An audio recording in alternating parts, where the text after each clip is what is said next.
Trilateralni razgovori sa ciljem iznalaženja rješenja oko eksproprijacije zemljišta između općinske administracije, površinskog kopa Šikulje i mještana mjesne zajednice Šikulje koji su vođeni posljednjih mjeseci nisu dali očekivane rezultate, pa su se izrevoltirani mještani jučer ponovo okupili ispred kapije ovog površinskog kopa. Kako kažu, izgubili su strpljenje te ne mogu više čekati da se razne igre prelamaju preko njihovih leđa. Nema dogovora, gospoda, kako bi nazvao rudnička, laže nas i dalje, šta? Nema dogovora, neće da se dogovori uopšte s nama. Lažu nas, mi moramo ovdje, nemamo gdje. Nemamo puta, nemamo ništa, znači ne moramo se vratiti u naše domove i ovi dole što žive su ugroženi. 20. aprila ove godine istjerali iz alternativnog smještaja koji su plaćali 3 godine. Ja sad trenutno nemam gdje da živim. Ne mogu se vratiti kući, put je uništen, kuća je uništena i najviše povod ovog protesta to pita. Evo gdje sad živite, kako se snalazite? Pa sad sam iznajmio privatno stan ovaj mjesec, žena mi je dala, plaćam 200 maraka, sljedeći ja ga neću platiti. Nemam uslova, imaju tamo svoj stan, jedan prazan, ja ću iz prisustva policije otići, ako mi ne htjelim ga dati nasilno obit, pa nek me prevedu i useli se u njega. Imam sina maloljetnu, kćerku punoljetnu, živimo tu u jednoj kući porodičnoj u kojoj stvarno su uslovi nikakvi. Kuća je ostala na nebu. Oni su potkopali svu tu zemlju, ne daj Bože klizišta kakvog ili poplavi, bila bi elementarna nepogoda. Ugrožavaju nam naše živote, svaku večer ja ne spavam sa svojom djecom. Ja cijelu noć znači dežuram i bojim se kad će moja kuća otići dole u taj kop. Ne znam, oni ne preduzimaju ništa. Opština je proglasila kuću i pomoćne objekte za potpunosti za eksproprijaciju, ali oni su udarili žalbu odmah sutra dana nakon toga i kažu idite se žalite, idite na sud. Meni je suda više do ovdje, meni se ne ide na sud. Odmah nakon što je preuzeo funkciju načelnika, dr. Edin Delić se ozbiljno posvetio rješavanju ovog problema. Iako su u proteklom periodu od strane lokalne zajednice zabilježeni ozbiljni napori i intencije da se dođe do rješenja, ipak do toga nije došlo. Načelnik Delić pozvao je mještane da svoje očekivanja stave u realne okvire, a Kreku i elektroprivredu da se ozbiljnije pozabave ovim pitanjem, u suprotnom posla bi moglo imati tužilaštvo i rudarska inspekcija. Ja sam od novembra do danas ovdje, imali smo nekoliko razgovora i uvijek se desi razgovori kad su ovako protesti. I onda smo se dogovorili da ljudi daju svoje minimalne zahtjeve, da Kreka ponudi ono što može najviše u skladu sa zakonom, međutim Kreka i do danas nije taj svoj dio posla završila, nije ponudila supstituciju ljudima. Kreka se konstantno poziva na odredbe zakona. Dakle, ovdje je problem, ako bismo gledali odredbe zakona, ne bismo smjeli uopšte biti u ovom stanju u kome smo danas. Dakle, nije jednostavno shvatljivo niti moguće da rudarski radovi dođu u odnos naspram objekata tako da ovo sve nije riješeno.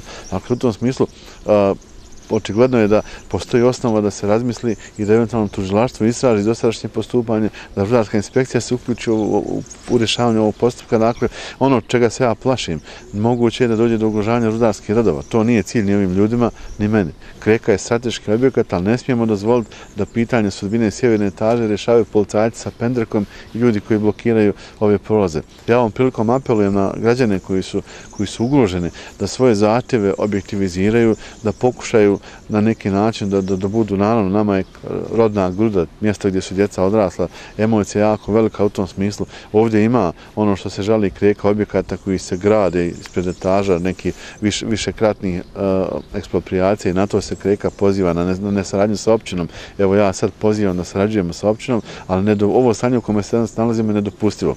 Ono što Kreka može riješiti sama, neka riješi, što ne može, neka ide u elektroprivredu. Ako ne može elektroprivredu, imamo i parlament federacije, imamo vladu federacije, oni se moraju uključiti, ne možemo dozvoliti dalje ovakav razvoj stanja. Ja sam malo čas ušao, imam sastanak i sa sindikatima Kreke, odnosno rudnika Šikulje, gdje sam jasno stavio do znanja da bi dalji rasplet događaja u ovom smjeru mogao ugroziti izvođenje radova na Šikuljama. To niko ne želi, to može imati ozbiljne posljedice i apelujem na sve da se ne tumači rigidno zakon. Zakon nije prekidač upaljen, ugašen. Mi u zakonu imamo i procedure i rokove i stavove pojedinih stranaka i različite meritume. Dakle, ovdje je nužno tumačiti zakon u korist građana, a ne njihova prava reducirati u skladu sa zakonom na najmanji mogući nivo. Iz površinskog kopa Šikulje ističu da najveći problem predstavljaju oni koji su izgradili objekte nakon uvođenja zabrane gradnje, kao i gradnja bez okolinske dozvole. Također postoje i oni koji su već ranije na osnovu eksproprijacije dobili sredstva od rudnika, ističe direktor površinskog kopa Šikulje Hasan Bleković, te dodaje kako ni u kom slučaju se ne smiju ugroziti životi ovih mještana, kao i budućnost ovog kopa, te da treba tražiti rješenja. Problem su objekti koji su i ljudi koji su već jedan puta ili više puta ekspropisani i to stvara osnovni problem jer mi moramo poštovati zakone o eksproprijaciji, a eksproprijaciju vrši društveno-politička zajednica opština. Ni u kom slučaju ne smiju doći da budu ugroženi ti ljudi gore koji stanuju, isto tako ne smiju biti ugroženi ni oprema, ni radnici koji rade na rudniku Šikulje i njihova budućnost. Mora se tražiti rješenja, ali ta rješenja moraju biti u okviru zakonskih rješenja. Bojim se da nećemo ući u jedan problem, da ti ljudi, već imamo pred sobom iskustvo, da su ljudi već jedan puta ekspropisani, da li 2002. godine, 2005. godine oni ispred nas na prvoj etaži. Ako mi razvijamo frontu rudarskih radova, mi faktički ne smijemo to dozvoliti da se oni non stop predaju ispred nas. To je nepošteno, to nije ni po zakonu, to je nepošteno za poštene ljude koji su ekspropisani i našli sebi rješenja za čitav život.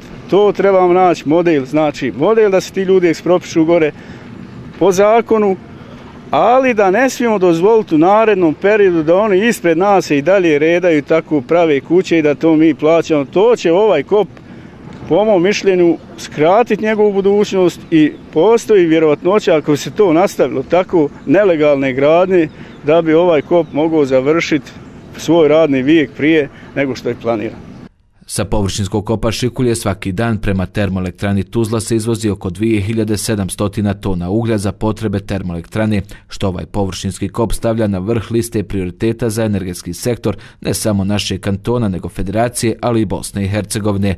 Međutim, agonija mještana Donjeg Crvenog brda traje već duži period. Da li će se pronaći rješenje koje će zadovoljiti interese svih strana, još uvijek je nepoznanica.